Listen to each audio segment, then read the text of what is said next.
as we appear to be getting closer and closer to actual negotiations between President Trump and Vladimir Putin over the Russia-Ukraine war and trying to bring that to an end. Everybody else is trying to get their 2 cents in there and trying to figure out what's going to happen and where their piece of the pie is. And unfortunately, there's a lots of different pies that seem to be coming into play that might not have been self-evident earlier on. And one of those is going to be some of the natural resources for Ukraine and how that figures in to any kind of end of war negotiations. First of all, we'll start off with the fact that we have to try and unpack a lot of this stuff today. Doug Macgregor, CEO of Our Country, Our Choice, highly decorated combat veteran and expert on these kinds of matters in Russia, Ukraine. Doug, welcome back to the show.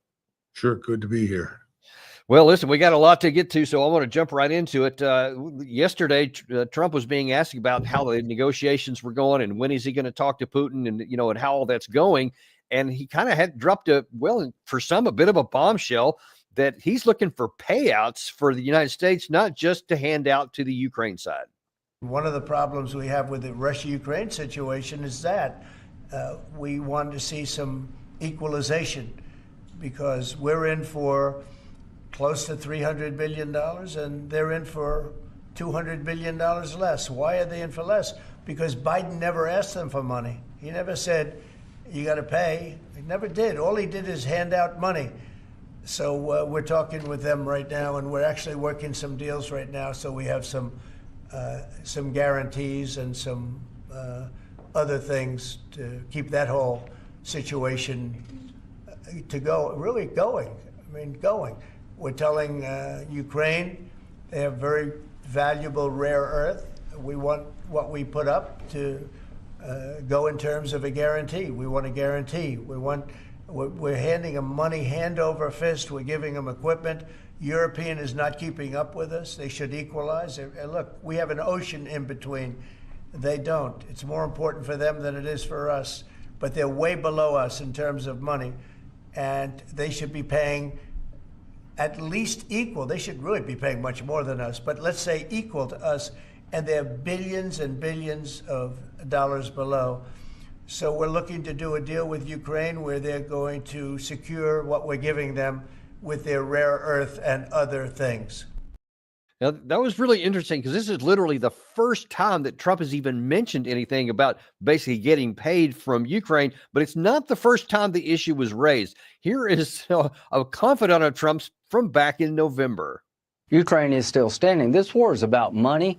People don't talk much about it. So it's in our interest to make sure that Russia doesn't take over the place. We can make money and have an economic relationship with Ukraine that'd be very beneficial to us with peace. So Donald Trump's going to do a deal to get our money back, to enrich ourselves with rare earth minerals.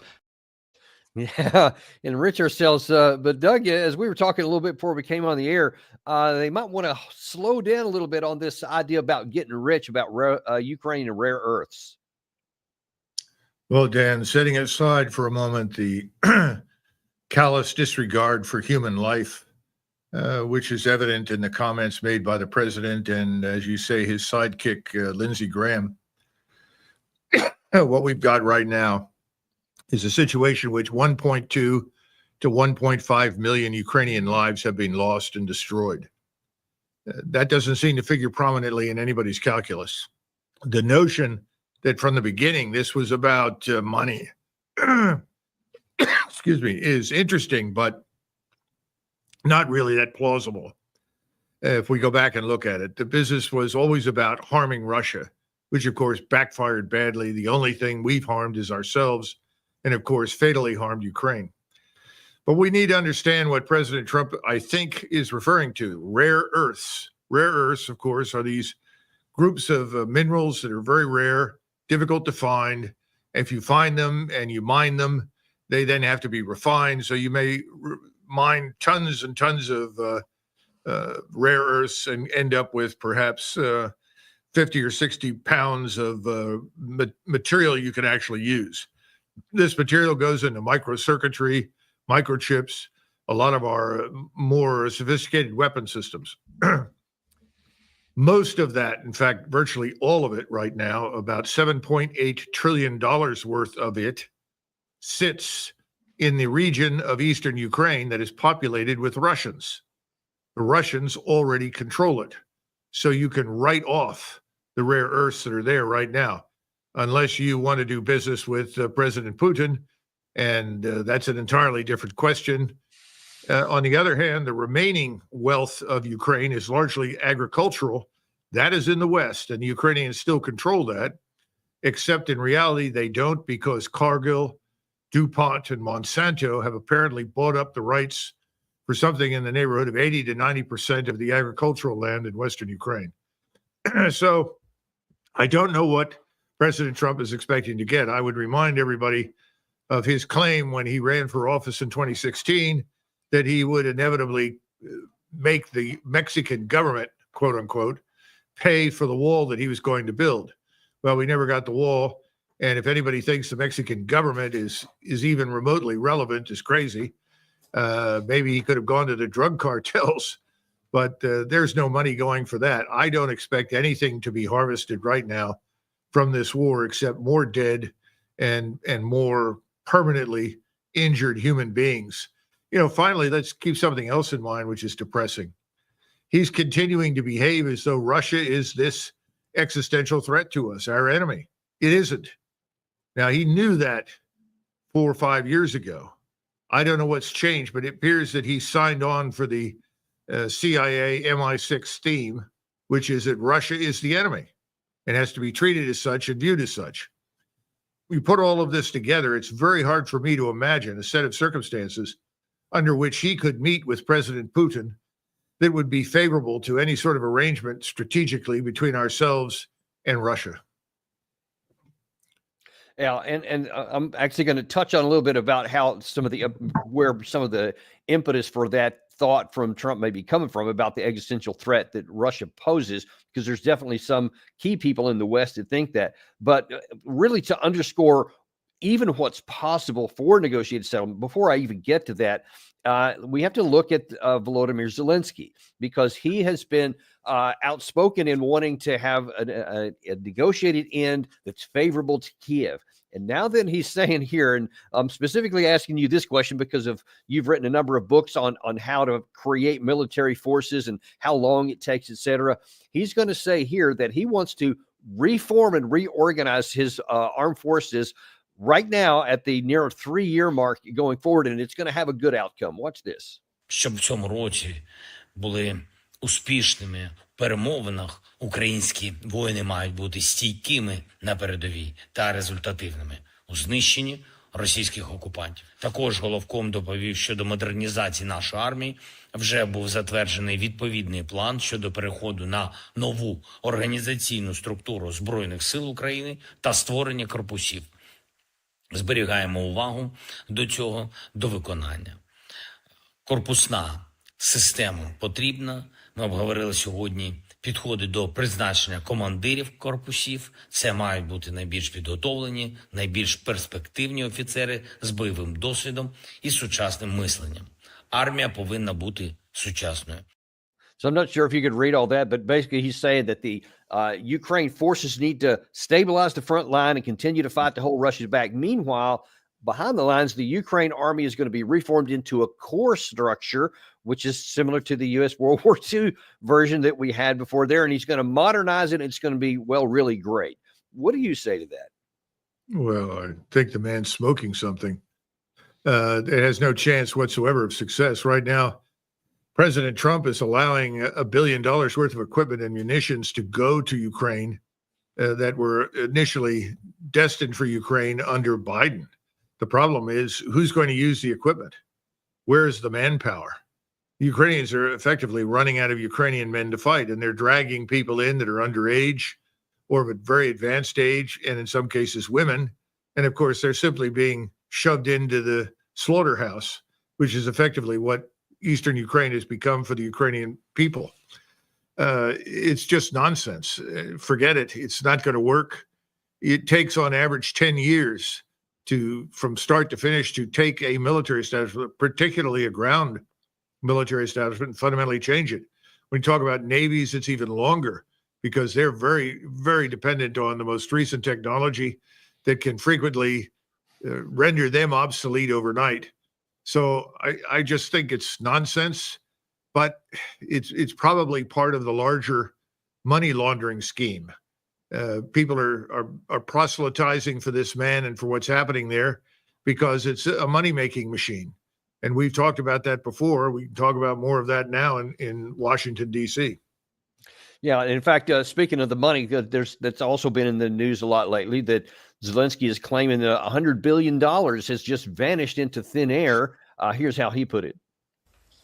Я коли чую, і раніше чув, і сьогодні ми чуємо від Сполучених Штатів Америки, що Америка дала Україні сотні мільярдів, 177, якщо сказати більш точно. Така звучала точна цифра, яку підтримували або голосував Конгрес, тощо різні організації. Дивіться, я як президент воюючої країни вам говорю, ми отримали більше 75.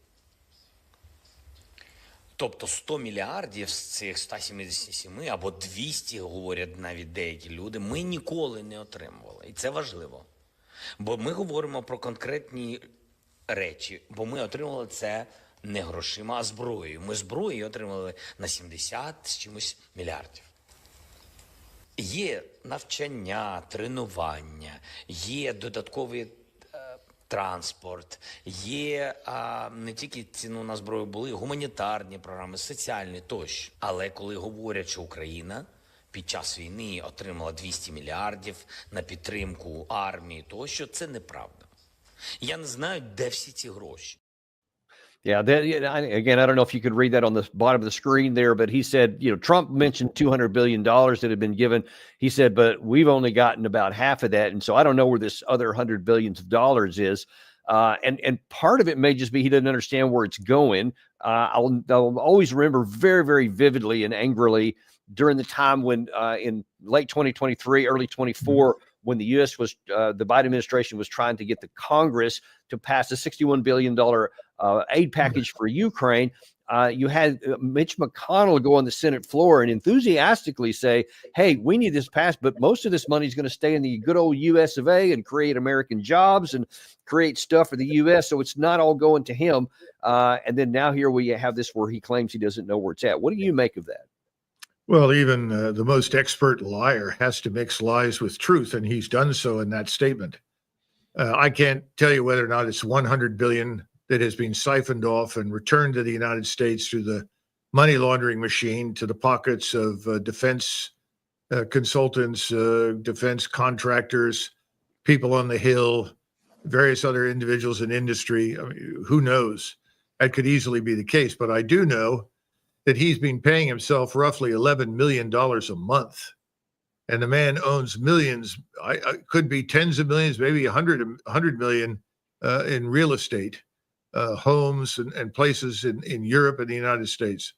So this is a crook on the scale of Al Capone, who's killed more people than Al Capone ever imagined killing, and is even more shameless than Al Capone was with regard to contempt for the law and contempt for the truth. And we continue to feed him cash. The real question is, President Trump, what are you doing? This man is a total liar. You're never going to see that cash again. You're never going to see most of the equipment turn into anything of any real use. So why not stop it? Cut your losses and get out. I don't understand why he refuses to do that. Yeah, and I don't either. I don't know. Maybe because people are talking in his ear. Maybe Lindsey Graham and is convincing him. Who knows what he's getting right now in the intelligence briefings? What his aides are saying. I don't have any idea who those people even are on the inner circle. But this does seem to be a change in what Trump has previously said. So obviously somebody's got his ear and talking to him about some of these things. But I'm interested because I've heard these comments about Zelensky having villas and all this other kind of stuff in the past. Obviously, they deny them or so. Do you have any sources that can validate that? Because on the one hand, it seems probable that they are, but I've been unable to validate it. Oh no, his wealth has been inventoried. I can send you material on that and articles that have been written about it. Now, if you choose not to believe it because CNN didn't say it, there's nothing I can do to help you. Because remember, an awful lot of truth never finds its way into the mainstream media. Have you heard anybody stand up lately on CNN or MSNBC or Fox and tell the truth about Ukraine? The real truth? No. They keep bringing on the same people who've been lying through their teeth for months. So I'm not sure you're going to find it there. I can send it to you. You know, this leads me to the other thing that you and I were discussing earlier. Benjamin Fulford, who is an interesting man, an astute analyst, put together a list of the senators that have received enormous amounts of money from the Ukrainian state, ostensibly through Zelensky. Now, this list was compiled after Zelensky spoke on the equivalent of YouTube in Ukraine and Russia and enumerated who these senators were and the various amounts. Now, we're going to go back and try to dig it out and find multiple sources to confirm it. But I think when Americans finally see this list, they're going to be in a state of shock. You're going to see some people that you would have expected to see, but you're also going to see a lot of people you never expected to see. And we're not talking about modest amounts. We're talking anywhere from $18 million to $65 million being returned through the system to these people sitting in the United States Senate. It's incredible. So I think we really need to look into this. I think President Trump ought to look into it because he has to deal with these people. They're supposed to be responsive to him as the leader of the government, the head of state. What's he dealing with? It looks like large numbers of them have no loyalty whatsoever to the American national interest, but they're certainly loyal to their own wealth. Well, I agree that needs to be researched and investigated to the full and put out in public if any of that is all even close to being true, because then that just deepens the issue that you raised at the very top of the show here, that it's just this callous disregard for life. And we've often kind of speculated on here and been frustrated about what in the world are these people doing, trying to expand and keep this war on life support, which can't possibly go anywhere and a positive outcome for either the Ukraine people or the West, and yet it continues to. And if this stuff turns out to be true, then there's going to need to be some accounting of that, I think. Well, Dan, imagine how the Russian leadership feels when you have someone like Lindsey Graham, who I guess regards himself as some future or current warrior, which is absurd. He was an attorney on active duty, I guess, as a reservist. He even claimed to have served in the same unit with Tulsi Gabbard. I don't know. I haven't had a chance to ask Tulsi about that.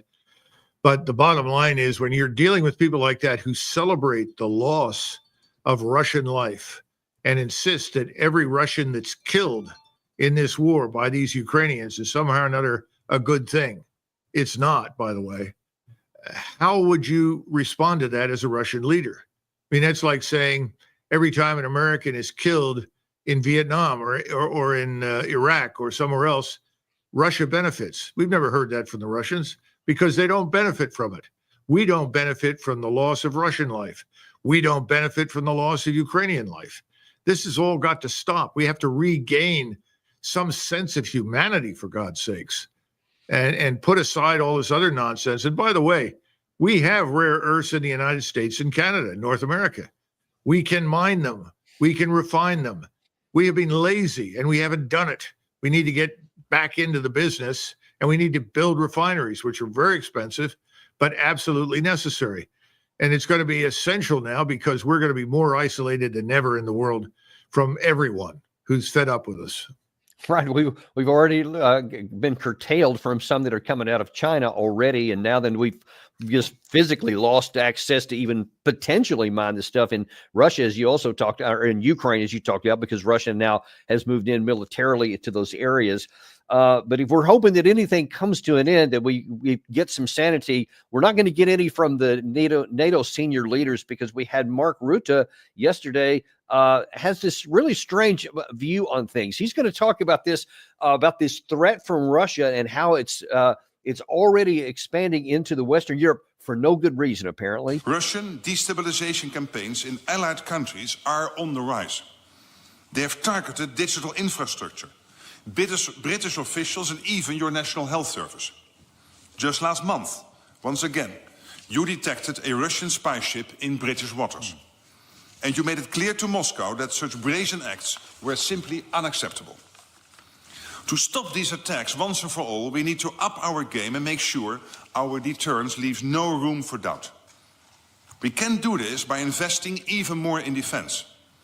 To put it in another way, to prevent war, we must spend more. So there it seems to come back to money again. We're not talking about keeping safe. We're talking about this alleged Russian threat, which I'm sure some of this sabotage in the West is probably legit, but there is a reason for it. Well, look, let's understand something. Rutte is part of that ruling political class in Europe and the United States that has risen up over the last 30 plus years.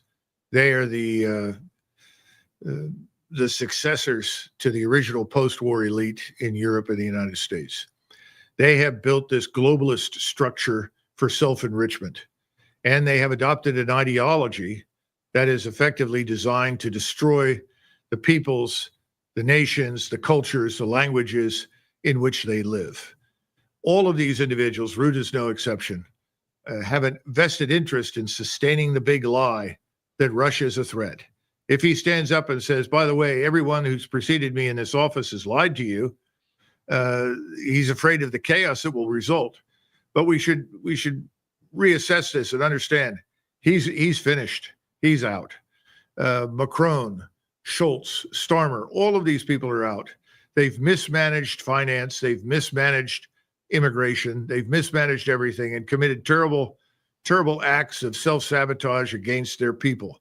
They're all going to be flushed out. It's only a matter of time. It's not a matter of if, it's now a matter of when. And he's just a puppet. He's handed, just as Stoltenberg was handed a little script and said, read this at the press conference, and he reads it. And who writes the script? People in Washington. They write the script. And he says what they tell him to say.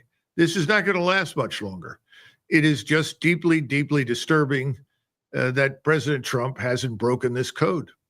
Well, now, in fact, I want to ask you about that, because if it was scripted by somebody in Washington, it would seem that it wasn't Trump that was scripting it, because what he's saying right now, even in the context of wanting the rare earth minerals, it's in the context of saying, I'm trying to find a negotiated settlement to end this war. He has in recent days said, this is a ridiculous war. We want to get it over with, etc. But then you also, in that same conference yesterday, Keir Starmer added this strange thing for 2025.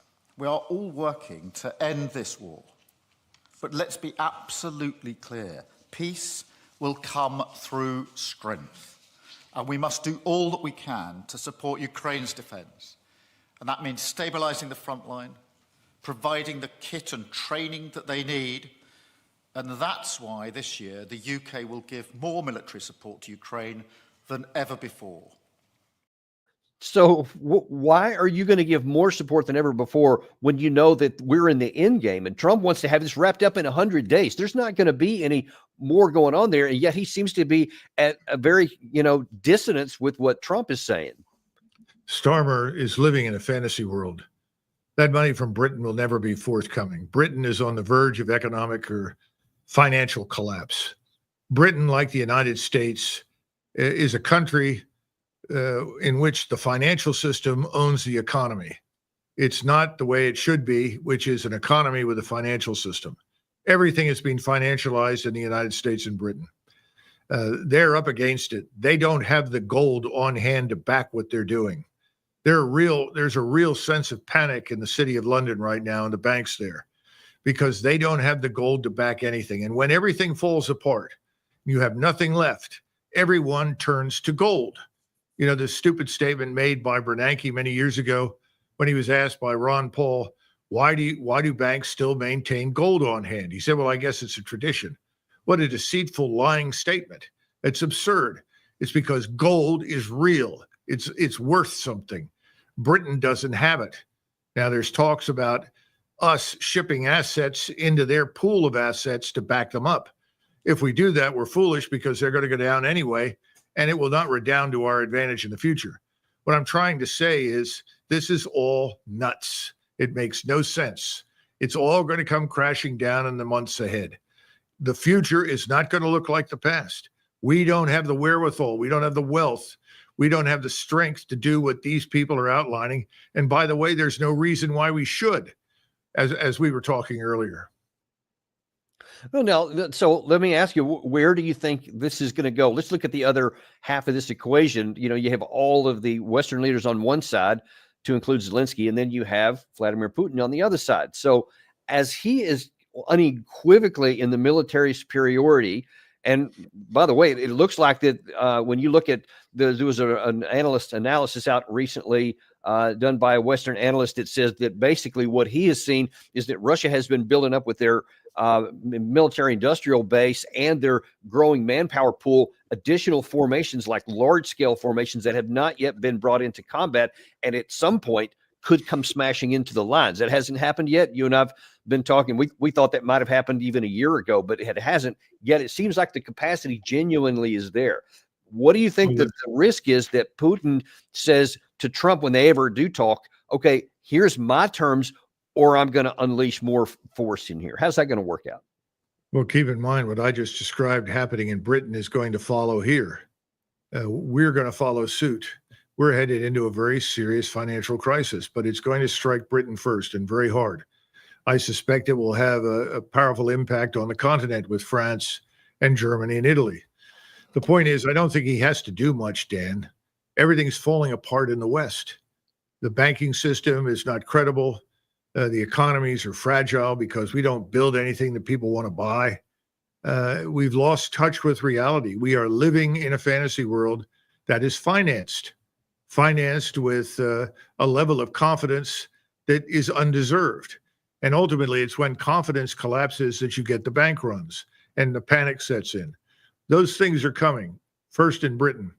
So I don't think President Putin has to do a great deal. Now, if he decides it's time to wrap this up and be done with it, I suppose he could do that at any given point in time. By the way, I know you've been watching what's happened in Kursk Oblast, where the Ukrainians sent in a force which was partially Ukrainian and also partially international, and they committed terrible atrocities up there, killing large numbers of Russian civilians. The Russians have shown it on television. Basements full of bodies, buildings full of bodies, just wantonly murdering people. That is going to stop. And the Russians have now committed Chechen forces to go in there. And I can tell you, they're going to go in and there will be no prisoners. They will root out these people and destroy them. So it's a matter of how far do we push the Russians, and when do they finally pull the string and say enough's enough and lose patience? Thus far, thankfully for us, Putin has exercised enormous patience. He needs to, because things are moving tragically away from us and in his favor. Now, before we shift gears here, I'm going to ask you some stuff about our border here just a second on the last amount of time we have. But what is your estimate of what is going to happen? Because right now, all American cameras are on Trump every day, and he keeps talking, and General Kellogg keeps going on TV talking about how great of a deal maker he is, and Russia's going to have to give up something, and Ukraine's going to have to give up something. Like there's some grand bargain here. But if Trump what's going to happen? A better question: when Trump starts this, the cameras are on him, and Putin's not willing to any kind of grand bargain other than just here's my minimum lines. How's that going to work out? Well, first of all, I don't think there will be any meeting until President Trump has a reasonable expectation of success. And that means that he's going to have to accept reality. In other words, he can't dictate to the Russians. That's an impossibility. The biggest problem we have right now with the Trump administration is that they are living in the distant past. They think we are the center of the universe. They think that our economy, our marketplace is indispensable. It isn't. We have $1 trillion deficit, trade deficit. China has $1 trillion surplus. Think about it. We're going to tariff China. China is not going to suffer. China will move in new directions. It's got far, far more people to turn to for business in Asia, Africa, the Middle East, and Latin America than it ever had before. So I don't think a lot of the things that President Trump is talking about are really going to work. I hope that when he figures that out, that he'll take a different approach, but he may not. What he may choose to do, which other presidents have occasionally done, you just stop talking about it. You realize that there's no chance for success, so change the subject, go somewhere else. Well, in fact, one of those other subjects could be the U.S. border. We'll look at that next because there's been a lot in the news here recently where Trump was going to levy 25% tariffs on Mexico. They ended up saying no. Okay, fine. We'll do what you want with the border. We'll move 10,000 Mexican troops up to the border here. But then that puts on the northern part of the border, and the border czar Tom Homan talked about how we're going to move some troops. In fact, we already have moved a small number of U.S. Active troops. I think it's 1,500 so far to the border. And he was warning people that, hey, we're going to secure the border, but it's going to be bloody. Once we secure the border and make it more difficult for them to make money, it's going to become violent. You're going to see violence on the border, and it's unfortunate, but we know it's coming. Border Patrol is prepared. It's great to have the military on the southern border. They're prepared. It'd be a bad move on their part to harm any Border Patrol agent or soldier, because I think President Trump will reply with great force, and I think he has the capability of wiping these cartels off the face of the earth if they harm our soldiers or Border Patrol agents. So, word of advice, I wouldn't go there. So that's something that's not talked about very much in the United States and not on many people's radars. Can you talk to us about what Homan's talking about there and what is the risk of bloodshed, especially could there be a war against the Mexican cartels? We are already at war with the drug cartels in Mexico and Central America. Let's be frank, that's not news. We are already at war. They have been at war with us for decades. It has simply reached a fever pitch now. I like Tom Homan, and I wish him all the success in the world, but I am very, very skeptical of what I see happening because I haven't seen a decisive move to do the things that need to be done. We've talked about this before. First and foremost, you must take control of the border with the U.S. Army. Certainly augment it with Marine Corps ground forces, but you've got to do that. And a military commander must be in charge because we are at war. That's number one. Everyone in that operation should report to him, whoever he turns out to be, whoever is ultimately selected. And I'm talking about anywhere from 40, 50, 60,000 troops, depending upon the composition of the force. There has to be a systematic surveillance regime set up that looks hundreds of miles into Mexico, that is downlinked in real terms to forces on the ground. And you have to set up a barrier system. You know, all of these things have to be done systematically and thoroughly. It's what we need to do. I don't see that happening. I see incremental contributions here or there. Well, we'll put something here, we'll do this. And now threatening the cartels, the cartels are not interested. They don't care. They have almost an inexhaustible number of people that they can throw at us in all sorts of ways.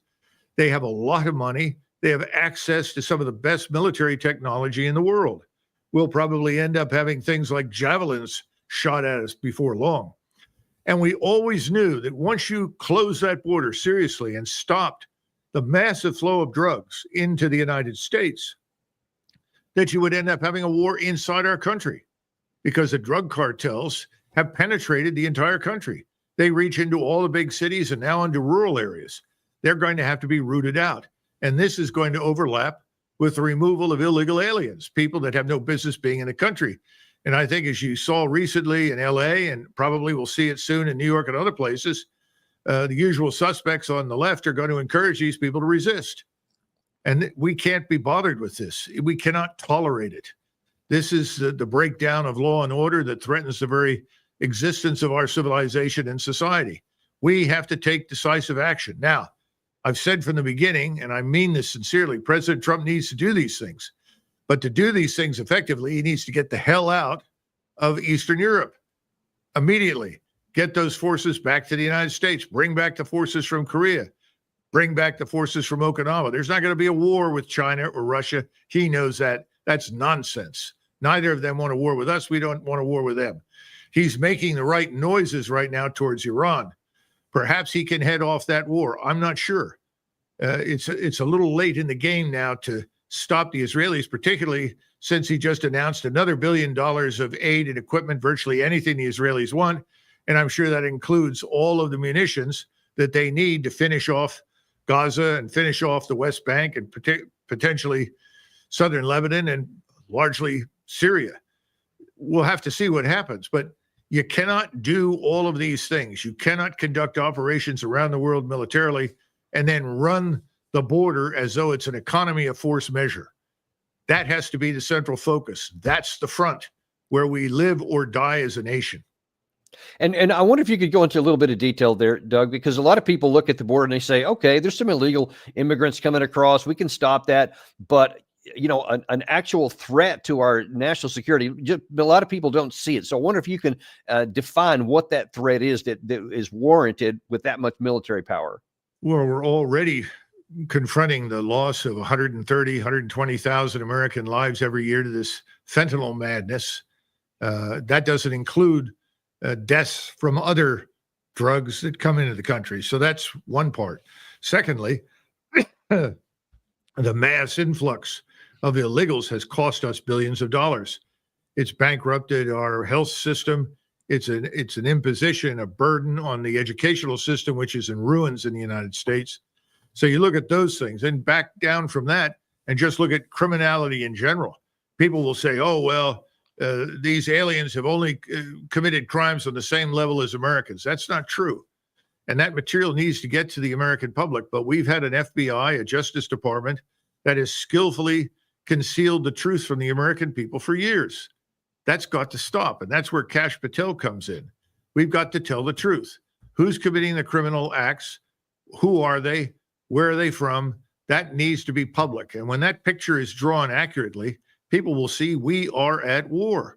This is the same thing that you've got over in Europe in many cases, where great cities, Paris, London, Berlin, have so-called no-go areas. You can't go into them.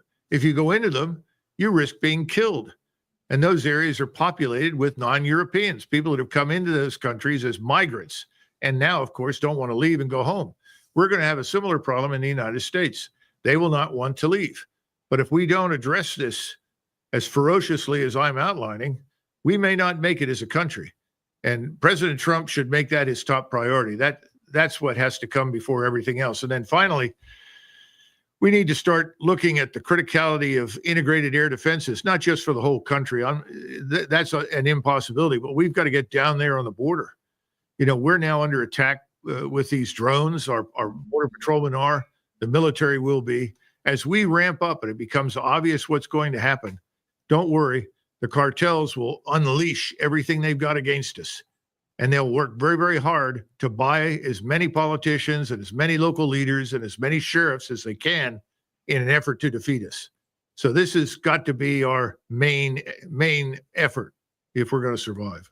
And in fact, I guess kind of toward that end, Tom Homewood continued on in that same interview, outlined some things that he's thinking how maybe we can coordinate things from the southern side of the border with the Mexicans. Do you trust the National Guard troops of Mexico that President Sheinbaum said she would put on the northern border? Well, we'll see. I mean, under Trump's first administration, they put military on their northern and southern border, and it had a great effect.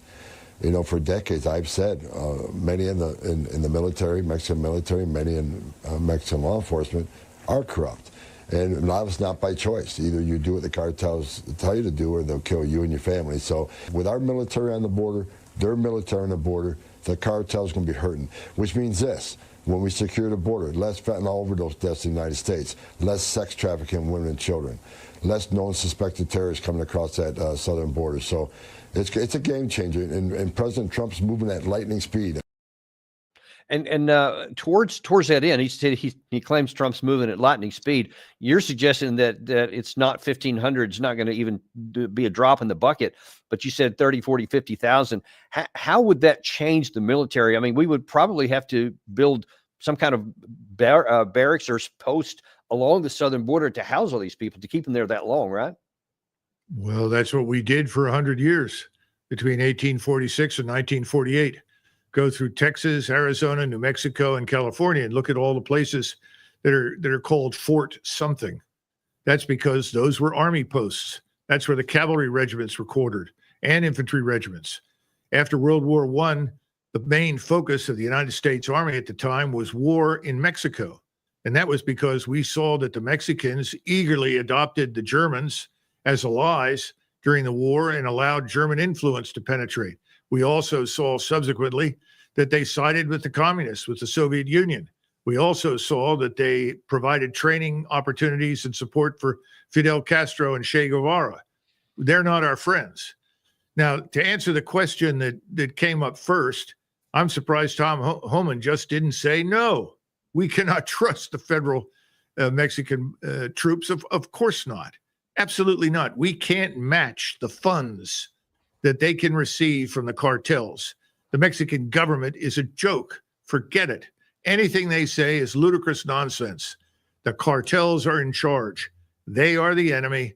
They have the money. They run Mexico. We've got to get over this silly nonsense and understand what's real.